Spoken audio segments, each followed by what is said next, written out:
Hi, everyone. Welcome to the winter edition of the ESRS SRS Joint Seminar Series. We're going to wait just a few moments to get started so that people can trickle in. Dr. Stickgold, Dr. Luppi, how are you doing today? I'm doing great.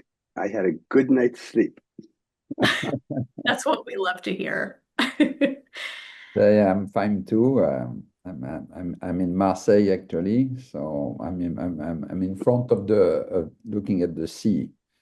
So I can tell you the weather is good, and after a good night of sleep, maybe it would have been good to go to the beach to to swim a bit. That sounds lovely. You can see the beach from your office? Yeah, exactly. Oh my gosh, I would never get any work done. That's funny. I rarely get any work done anyhow, and I don't have that good of view out my window. Actually, I'm not in the lab. I'm at home in Marseille. My lab is in Lyon. You know, I'm working in Lyon in the Center of Neuroscience of Lyon. So, but over weekend, I moved to Marseille, which is good.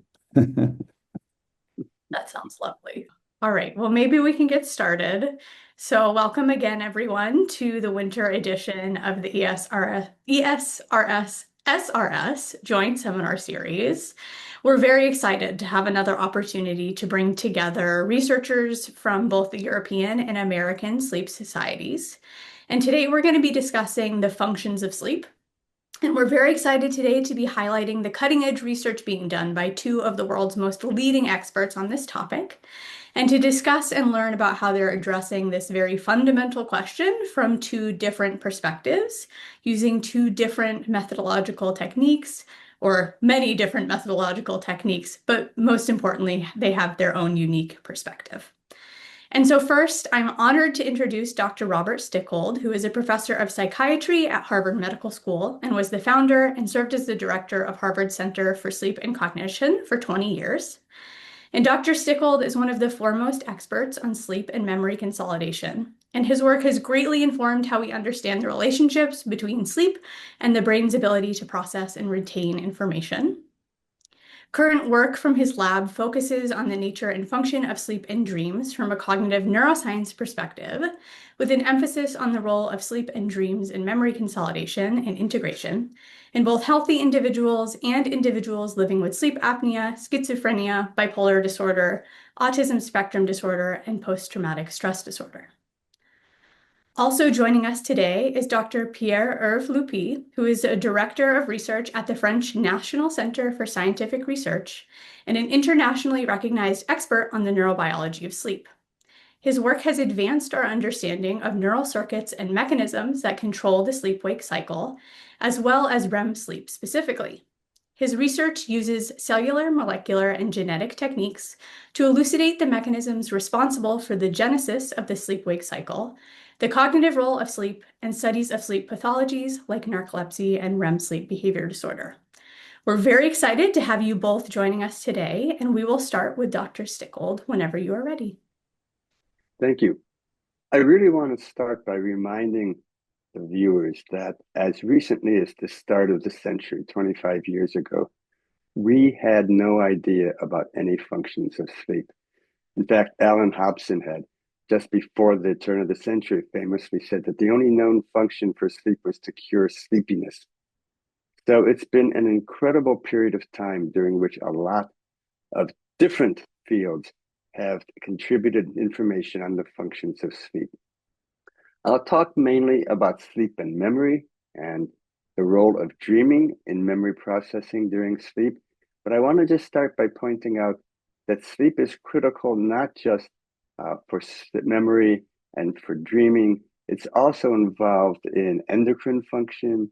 And for example, if we go a week with 4 hours of sleep at night, subjects look like they're pre-diabetic. Or we can look at immune function, where one night of sleep deprivation after receiving a vaccination for a flu virus will result in a 50% reduction in the production of antibodies against that antigen. So sleep is probably serving functions for all the body systems. I would argue that it's primarily involved for memory, or at least evolutionarily that it came because of memory, because memory is the only place where we really need to go offline, where we need to disconnect from the outside world and able to do this processing.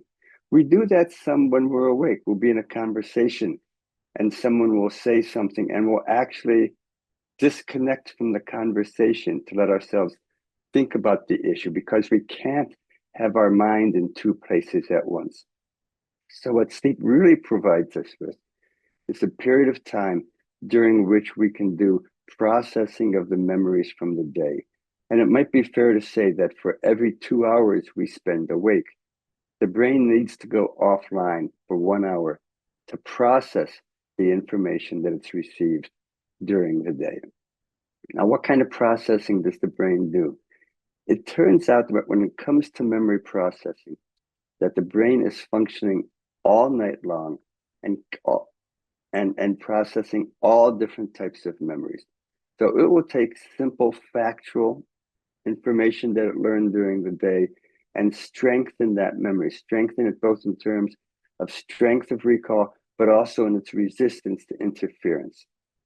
It'll take procedural learning, a motor task, for example, and actually enhance subsequent performance on it, so that if someone is learning to do a simple motor task, they will be 15 to 20% better at it, faster at it, with fewer errors after a night of sleep than they were before, and then they would be after an equal period of time awake. It's involved in rule extraction. It's involved in pattern recognition. It's involved in memory processing, where it will take an emotional memory and strengthen the emotional core and let the less important information drift away. It turns out, almost parenthetically, I will say that a lot of these functions are critical for recovering from traumatic events. So I have argued in a couple of papers that PTSD is actually a defect in sleep-dependent memory processing, because the types of processing of a traumatic memory that need to occur for a person to recover from it occur primarily during sleep. And some of them don't seem to occur very well at all during wake. So having said that, I want to turn more of my attention to the role of dreaming in memory processing. Adam Horowitz, who I've worked with at MIT, has carried out a series of experiments that show, first of all, that we can modify the dream content of an individual quite easily. For most of my scientific career, it was sort of an assumption that modifying the content of dreams, controlling the content of dreams, was next to impossible. And it turns out that this couldn't be further from the truth. Adam carried out a series of experiments in which the basic protocol was he would have subjects come into the lab for a 45-minute nap opportunity. And as they were getting ready to fall asleep, he would tell them, think about a tree as you fall asleep. That was the only instruction. He would let them fall asleep. After they were asleep for a couple of minutes, he would wake them up and get a report and then say, that's good. Now thinking about a tree, go back to sleep again. And he would repeat this 4 or 5 times in a 45-minute period often. And it turns out that in 72% of all the dream reports that they collected, the dream content referred to trees. So it's very easy. It's very easy to give a suggestion that then gets into an individual's dream. And Adam was particularly interested in setting this protocol up because he wanted to see if it was true that this prompting at sleep onset affected creativity. And for that, he's going off anecdotal reports from people like Thomas Edison, who had a chair that he would sit in, an armchair, that when he had a problem, when he was trying to invent something and ran into some problem, he would sit in his chair and take a nap. And he would sit in his chair with his arm rested on the arm of the chair, holding some keys. And below his hand was a tin plate.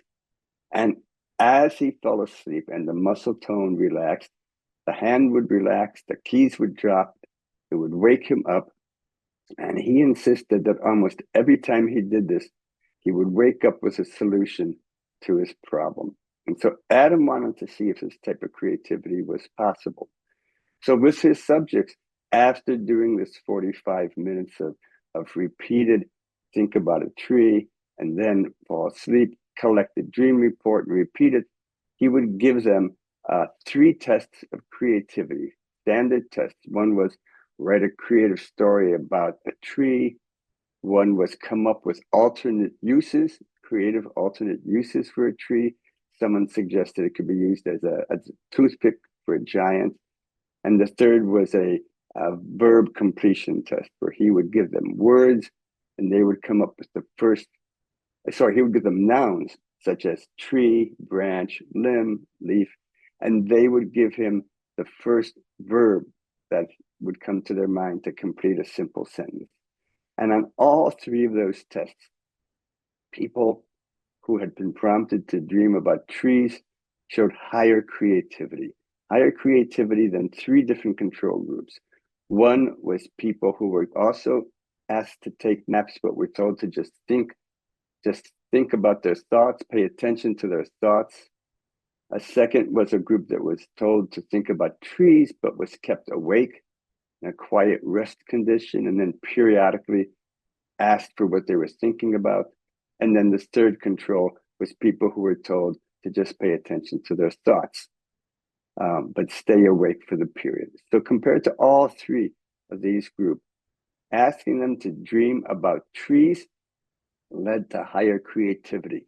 And in fact, if we took that group, the ones who were paying attention to their dreams, and looked at how creative they were relative to how many references to trees they had in their dream reports from their various awakenings, the more references to trees, the more creative they turned out to be. So I think this was the first study that actually provides viable evidence that the process of dreaming per se leads to increased creativity.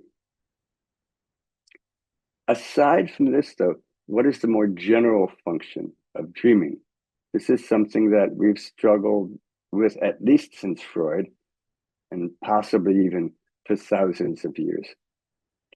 And we've come up with a model of dreaming that we published in a book called When Brains Dream, we being Tony Zadra and me, that I'd like to describe now, that I think might be a breakthrough in terms of understanding the function of dreams. The model we came up with is called Next Up. And Next Up is an acronym for Network Exploration to Understand to understand possibilities. And the concept is that when we fall asleep, our brain shifts, as we all know, into different physiological and neurochemical states. And that these states, and especially REM sleep, facilitates the brain's ability to search for and find remotely related memories. And in this case, memories that are remotely related to current events from the day. And this is the function, basically, we argue, of dreaming, is to identify and test these weak associates to see if they're useful for the person going forward to deal with ongoing concerns. Now, the search is pretty straightforward. We search for relevant memories all the time. They pop into our heads on their own. But the biochemistry, the neurochemistry of REM sleep facilitates the brain towards weaker associations. And then the brain's task is to decide whether these weak associates are in fact of use.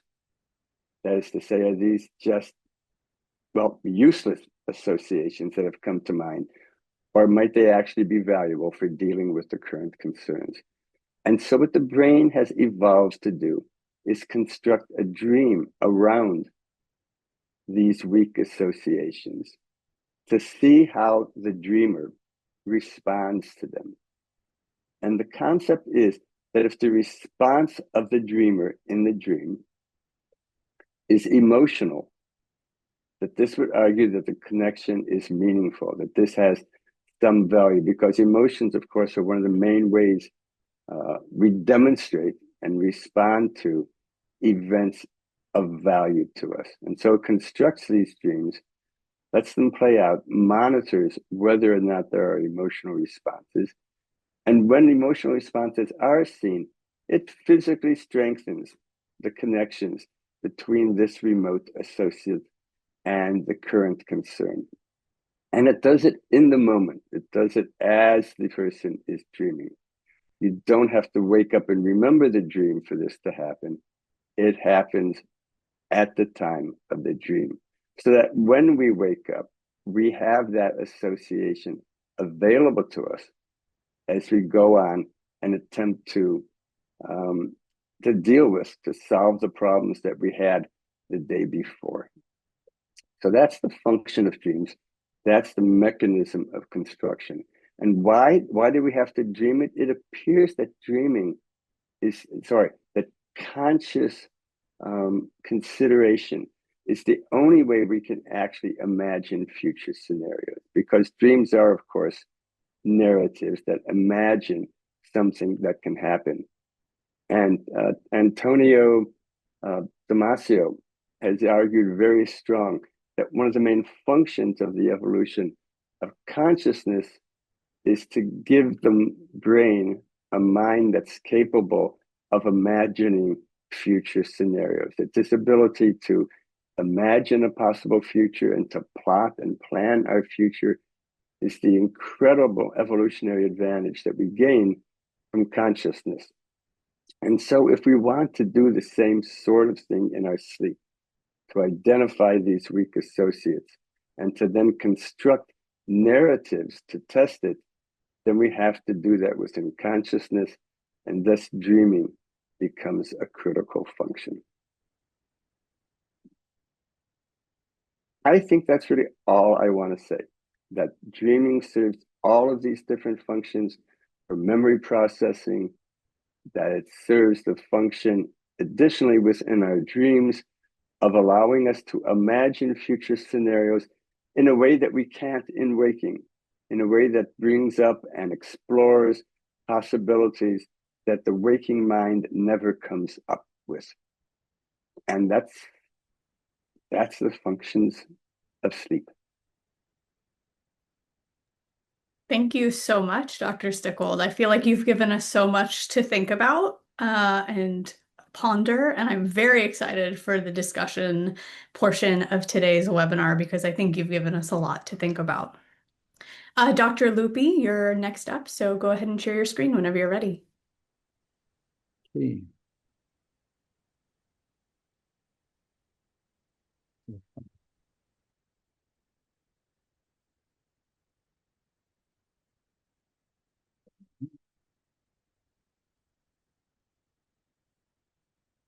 Okay.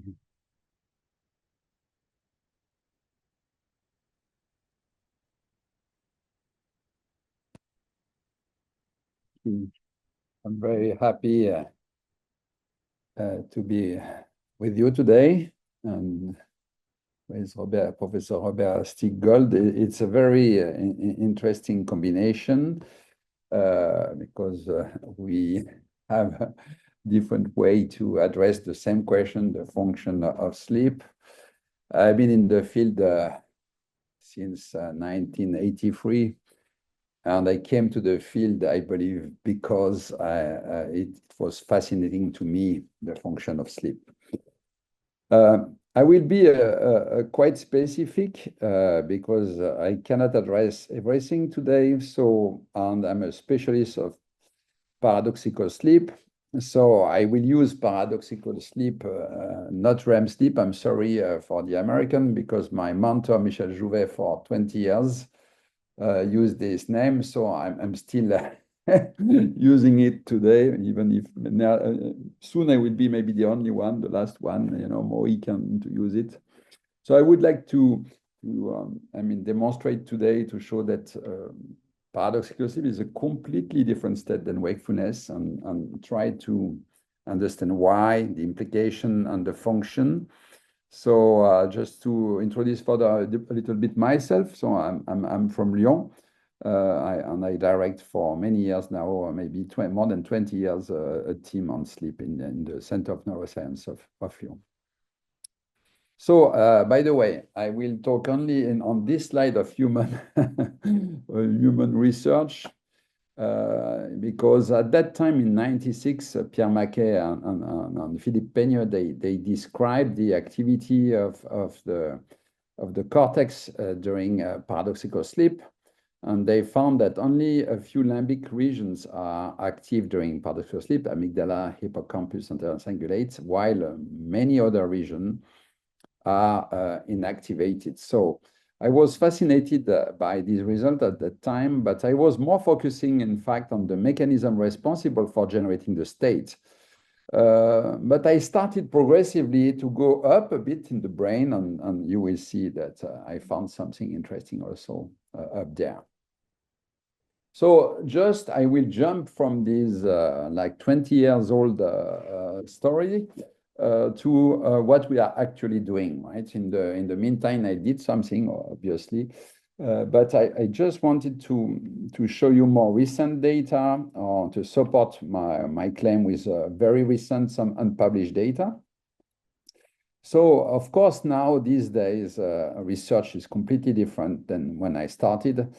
We are using a lot transgenic mice, and not anymore like cats when I was starting with Michel Jouvet.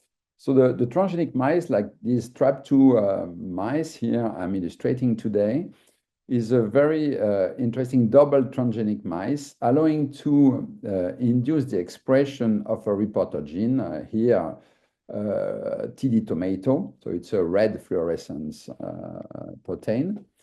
It's expressed under the promoter of C-force, and only when you give 4-hydroxytamoxifen to the mice. Then you have, so if a neuron is activated at that time, when you inject 4-HT, then it will express TDT, and it will be red until the perfusion of the animal. So like this, it will last for here 1 week or even more. Then what we did on this animal, for example, we can do a second stimulus just before perfusion, and then look at the expression this time of C-force, the protein. And it's a very interesting protein also. Why we use C-force for the red and green? Because it's labeling activated neurons, right? Activated neurons in a window of 2 hours approximately before we perfuse the animal or before we inject 4-HT. So here you have a combination of labeling. You have here the red labeling for the TDT neurons, and at the same time, the same section, you have the red neurons. So if you have two states 1 week apart, you can tell whether the same neurons are activated or not. Here also, this methodology is extremely powerful because you can manipulate the neurons, you can study their activity, their projection, and also their mRNA content, all with this method. So I would say that this is like a Swiss knife for research these days. So if I go with what we did, this is only one set of experiment. There are other people using it for other type of experiment. I want you to focus on this wake PSR here condition. So here you have a wake condition during 2 hours wake, and then you inject 4-HT. So you have wake neurons in red are labeled, are in fact activated during wakefulness. 1 week apart, you make a deprivation like this of paradoxical sleep. You see, this is a method we develop, automatic paradoxical sleep deprivation. So the cage is moving up and down every time the software is recognizing the state.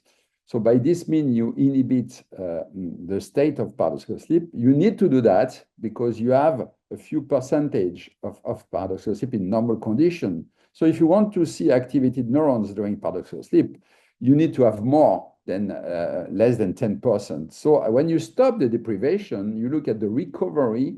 So it's the homeostasis of paradoxical sleep. You see that you have around 30% of paradoxical sleep. And at that time, you can see the neurons activated during this period.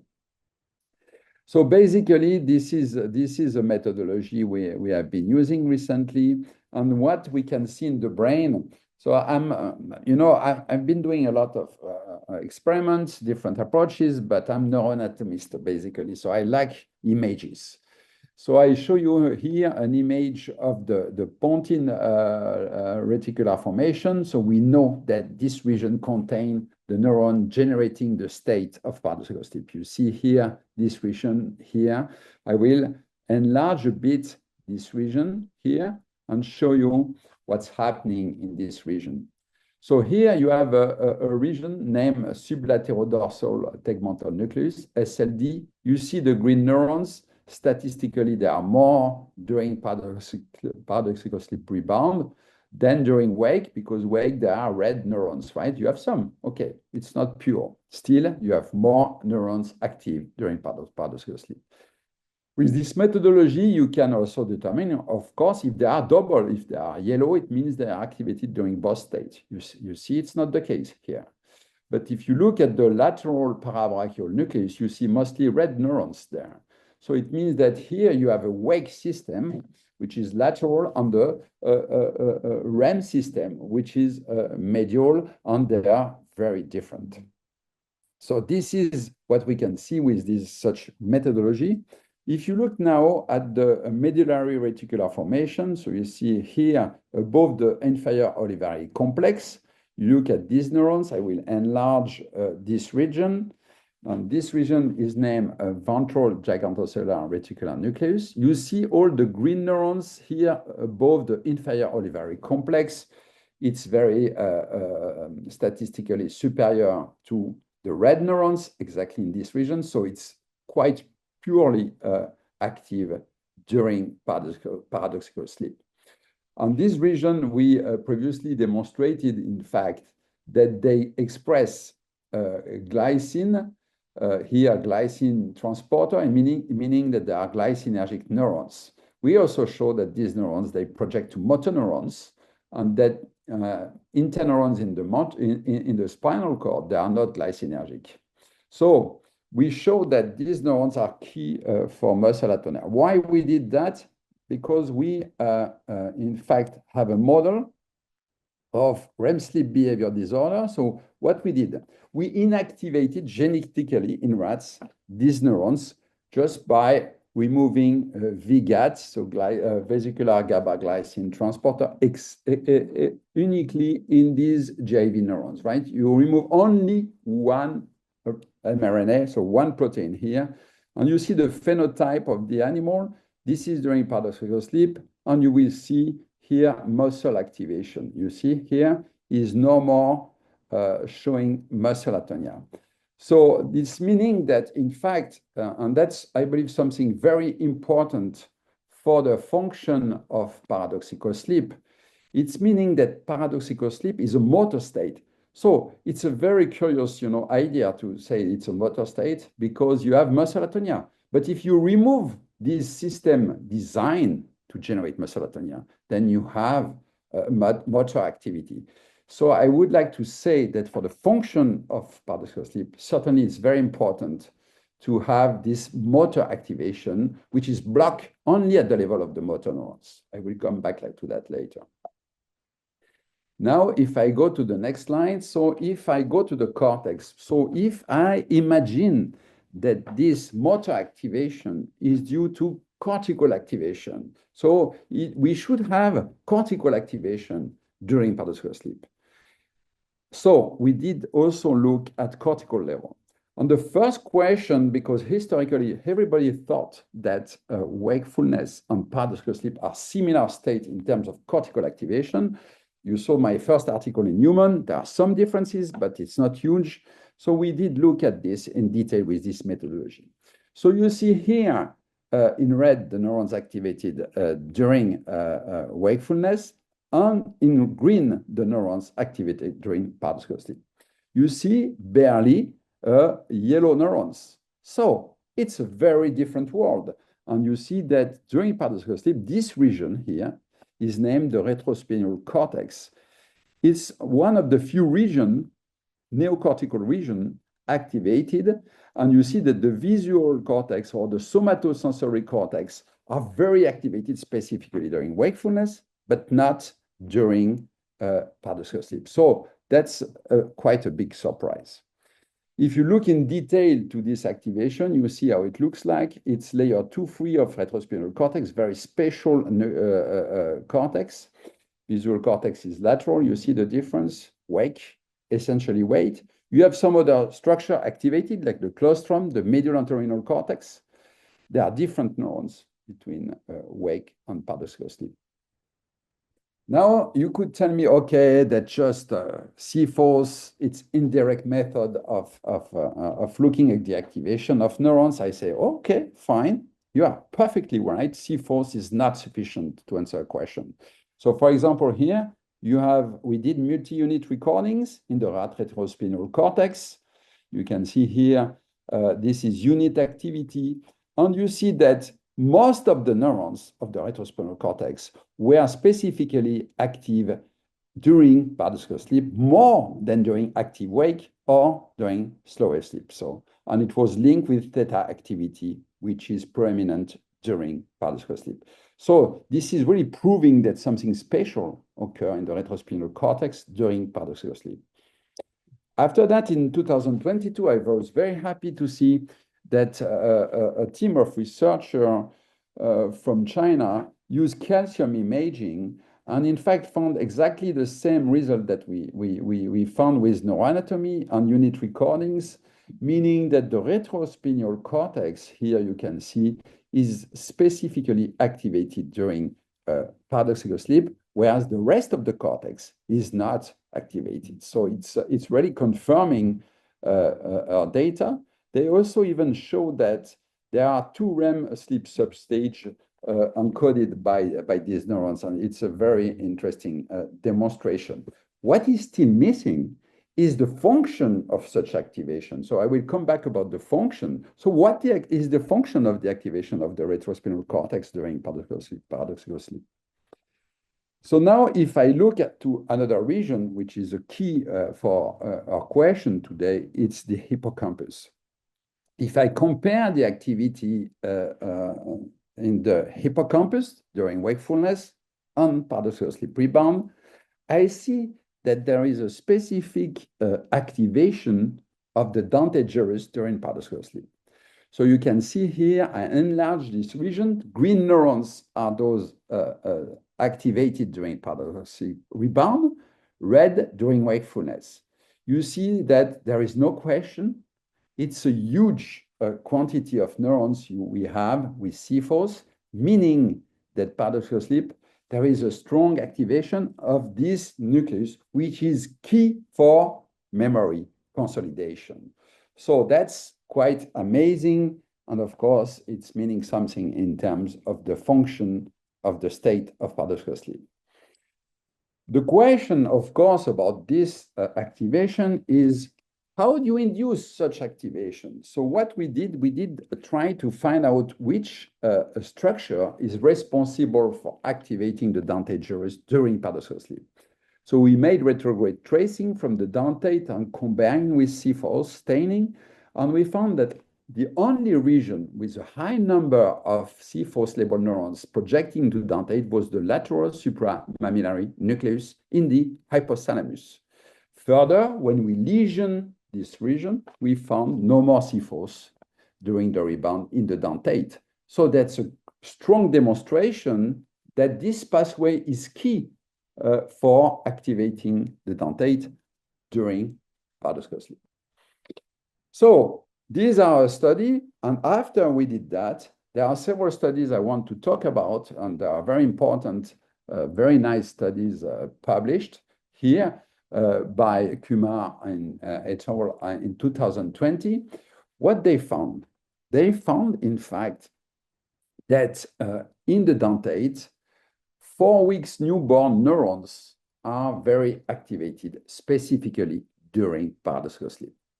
Not only that, they demonstrated that they inactivate these neurons, then there is a problem with spatial memory.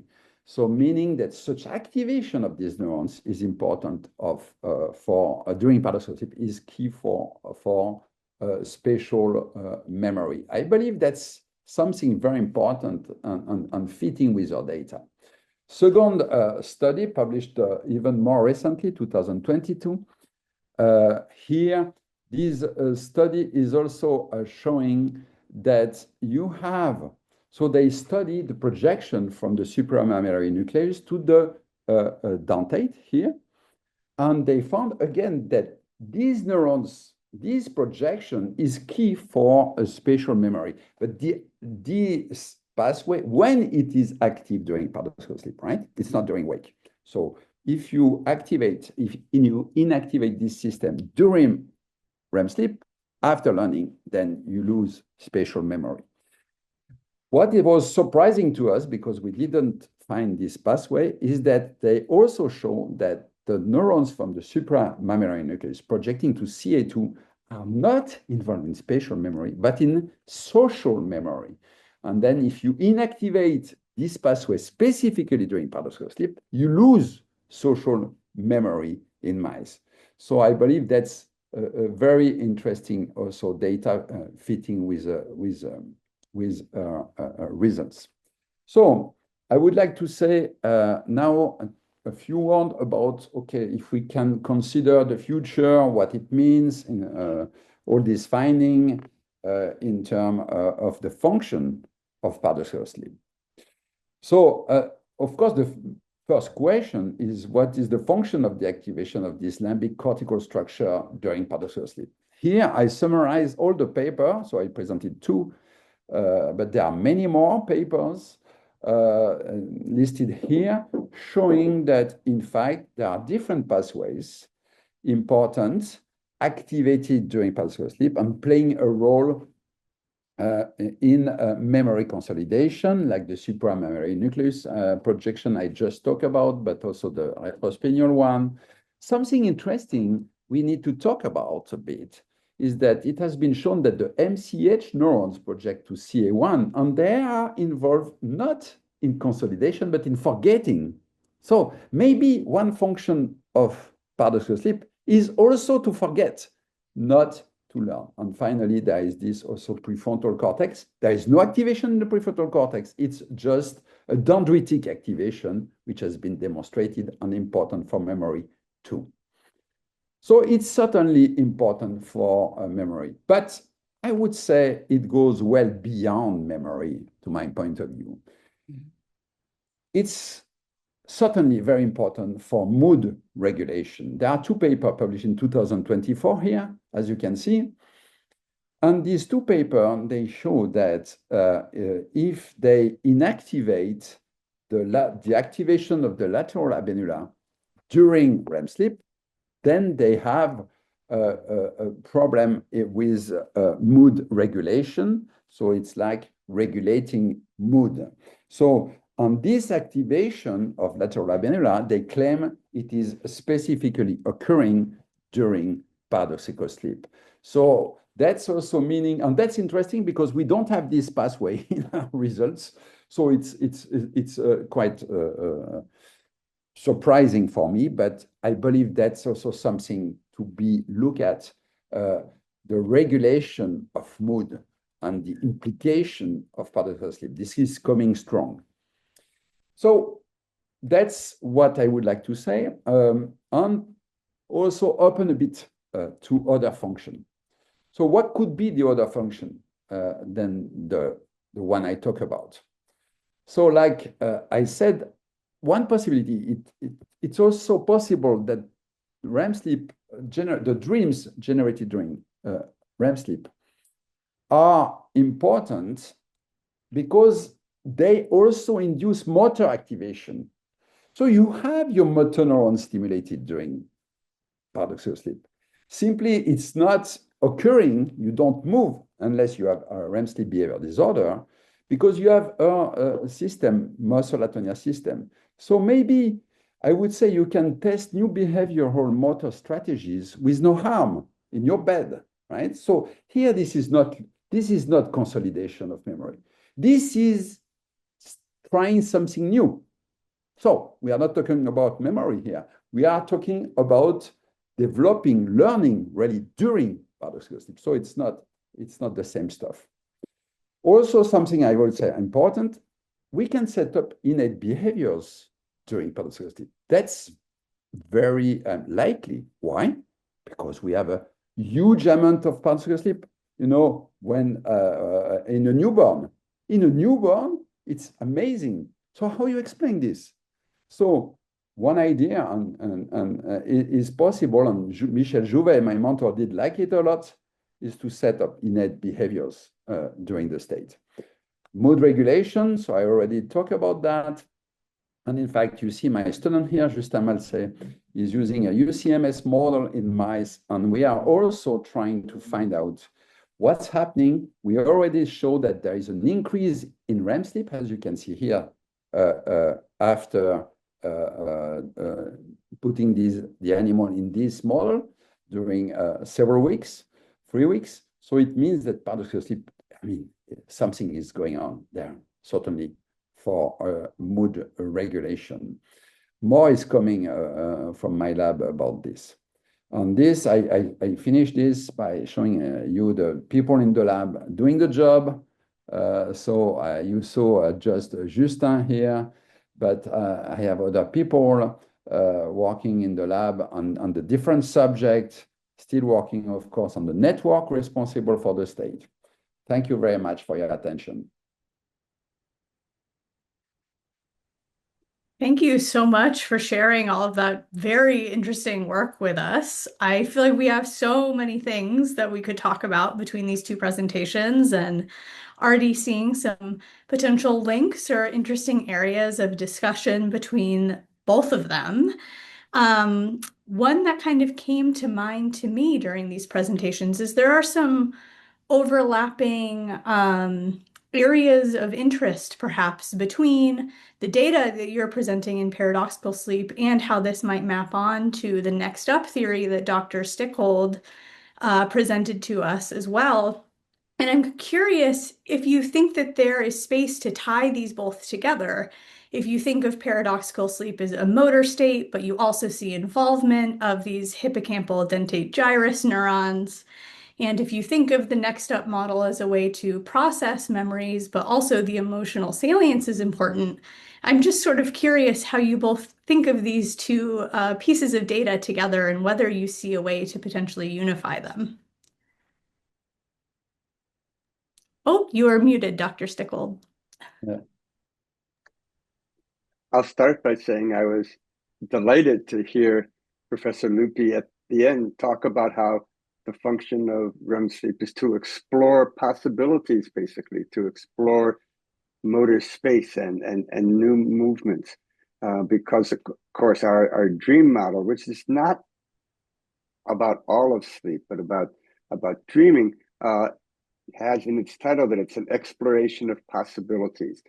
So I think we're both agreeing that one of the functions of sleep and of REM sleep is to allow the brain to explore possibilities that might be useful for the organism, and then to strengthen those learned patterns, if you will. Yeah, we fully agree, I would say, about this this function. I would say also something important when we talk about REM sleep is that it occurs in mice, right? But in many mammals, most mammals. So it's certainly quite a basic function for all mammals, at least, and we are still discussing whether other species are presenting the state. So I like also the idea, I didn't talk about this, about, developing strategies for survival in general, because, of course, most species, the most important is to survive. And so you could imagine that during you need to prepare yourself, right? And of course you need to keep memory, but to prepare yourself for the future. And also I like the idea, I don't know what you think, Bob, about this, the forgetting idea. But this is maybe more with the mood regulation. I don't know you, but myself, I forget a lot, on bad things, I forget them. I'm usually a quite happy person. And I wonder whether this is not because I have a good paradoxical sleep. I think that, first of all, the role of sleep in emotional memory uh, is very well demonstrated now. And I think most everybody will agree to that. And I've I've personally been unhappy with the idea of forgetting, but that's when I stop and think about it, there's no scientific basis for that. So I'm good with forgetting as a possible function. I think it's a harder one to study and to map, but there have been papers out that suggest that memories are forgotten, and certainly we've seen that with emotional memories uh, during sleep and probably during REM sleep, based on correlational studies, uh, that what the brain does is it holds on to the emotional core of a memory and allows all of the peripheral information to be forgotten. The information that the brain decides is not critically important. Now, now that has to do with sharpening of emotional memories. I don't I don't know how widespread the sleep dependent forgetting um, is going to turn out to be, and I don't know how widespread you think it is. I mean, I go through, well, we all go through our lives and probably forget easily 80% of what we lay down in a day. I mean, every time we walk across the street, we form a memory of crossing that street, and it's certainly gone by the next day. So, how much of that forgetting is passive, and how much is active, and how much occurs during wake, and how much occurs during sleep is, I think, still a big question that I'll leave for you to solve in your mice.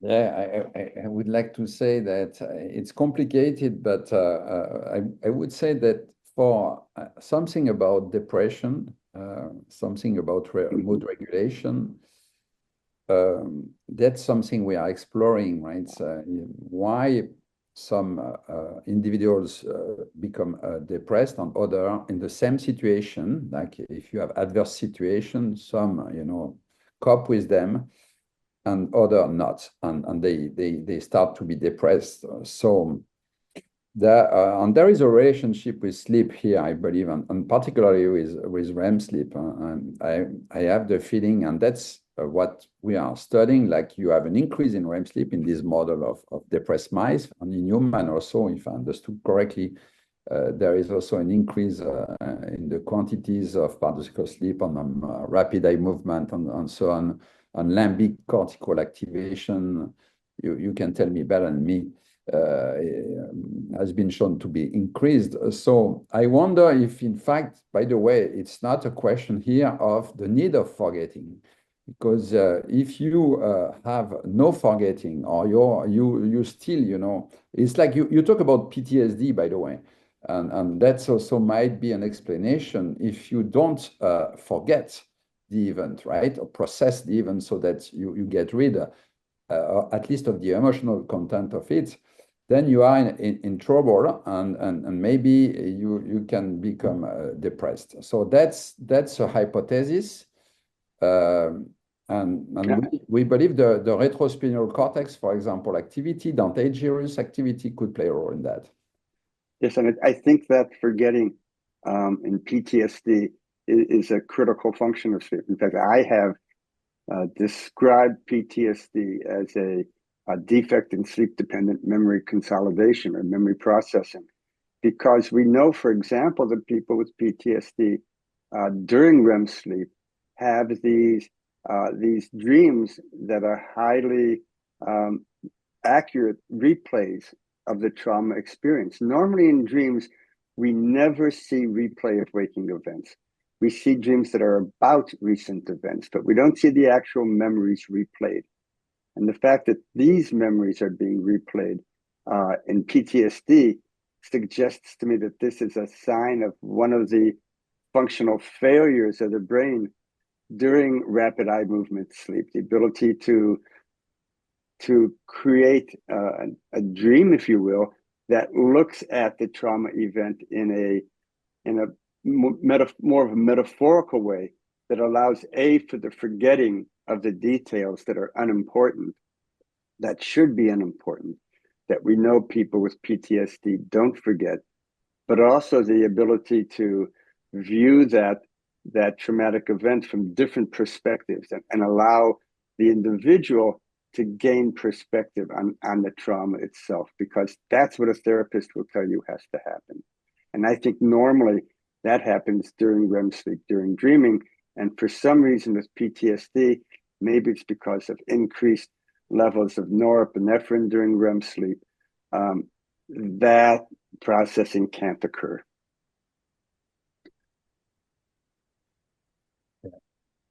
This has been a very interesting discussion, and you've actually managed to answer many of the questions from our audience just in your discussions themselves. I have a few that we haven't touched upon that, while maybe a bit speculative, could be interesting to discuss. So one of the members of our audience asked, if sleep is so crucial to process memories, how do we explain what happens in mammals that have a really short total sleep time? So elephants, for example, that have notoriously good memories, but only sleep for about 2 hours per day, or different species that have different proportions of REM and non-REM sleep. I think that's go. Yeah, go for it. No, you want to answer, Bob? Oh, I answer. Well, but my answer is going to be a non-answer. We don't know. I mean, there's three possible explanations. Number one is that the elephant, for example, is just much more efficient at this type of memory processing, and so it can do it in just 2 hours. A second is that the crucial life experiences of an elephant are more limited, and that 2 hours is just enough time to process the memories that are critically important for that species. And then the third possibility is that these animals manage to do the same sort of processing outside of sleep. And I would need 100 elephants to answer that question. Yeah, just to, I mean, that's a big question, right? Because we don't know everything about sleep in all the species. Far from that. There are thousands of species we never recorded, we never observed. So I would say that it's extremely delicate. We have some studies also showing that in Antarctica, for example, you have these birds with nearly no sleep and covering their eggs, very fragmented sleep. That's difficult to answer this question for sure. Of course, you process memory during offline period during the days because you are not always completely active during the day. Huh? For example, I like running. When I run, basically, I'm processing a lot of data. So when you drive, when you take a shower, you can process data, and so I mean, maybe that's a problem, by the way, in this modern world, that people don't take time to do nothing to process what they have to process during the day. So maybe sleep is even more important because here they cannot remove completely sleep, right? So that's still a period they keep. Otherwise, I would say that for sure there is this question about whether you need all this sleep. There are some theory that most of the sleep is not necessary, that in fact you would need much less sleep to do what you need to do, and that we oversleep a bit, that without a good reason. I don't buy too much this idea, but there is this proposal. And also something just to finish about this story, I would say that also I don't know during development what's happening with sleep in elephant. That's something very important because you know that there is a lot of sleep generally at the beginning, and so that's the period when you learn the most also. So that's something you need not to forget to explore all the life of human on animals when you want to understand the function of sleep. Yeah, I'd just like to bring up all of Jerry Siegel's work looking at unihemispheric sleep in all of these animals. It would obviously have been much easier evolutionarily to just turn sleep off. I think, Pierre, you would agree that to completely block sleep, if evolution got an organism that needed to not sleep, it would not be that big a problem to stop sleep from occurring. But to develop unihemispheric sleep and to develop it in parallel in birds like ducks and in animals, the cetacean mammals, this parallel evolution of the same solution to an apparent need to not sleep would argue to the absolute importance of it. Yeah, I fully agree. The dolphin, for example, yeah, it's. By the way, I don't believe they don't have REM sleep. I believe they do, but we don't see it. We are not able to demonstrate. You know, it's like this researcher when we don't find something, we believe it's not there, but usually it's because we are not good enough to find it. Yes, yes. There are many organs in the body for which that mistake was made. Well, this has been a very interesting discussion. Thank you both for taking the time to share your knowledge with us today and to have this wonderful discussion. I unfortunately think we're at time, though I feel like this conversation, we have so many more things to discuss and learn. But unfortunately, I think we have to end here. Thank you again so much for coming. It's been our pleasure, I'm sure, for both of us. Yeah, pleasure. So thanks a lot for inviting us.